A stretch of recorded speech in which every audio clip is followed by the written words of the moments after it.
क्या आपका दिमाग तेज है तो इन सुंदर जानवरों के फोटो को ध्यान से देखिए। भेड़ के कलर को ध्यान से देखिए, गौरिला के कलर को ध्यान से देखिए, घोड़े के कलर को ध्यान से देखिए। इन कलरों को याद रखिएगा, नहीं तो मेमोरी जवाब देगा उल्टा का पुल्टा। नंबर 1, भेड़ का कौन सा कलर देखा था?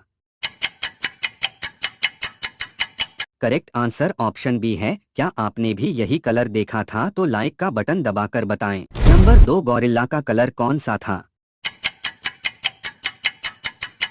करेक्ट आंसर ऑप्शन सी है। जिनको जवाब पहले से पता था, सब्सक्राइब का बटन दबाकर बताएं। कमेंट में बताइए घोड़े का कलर कौन सा था।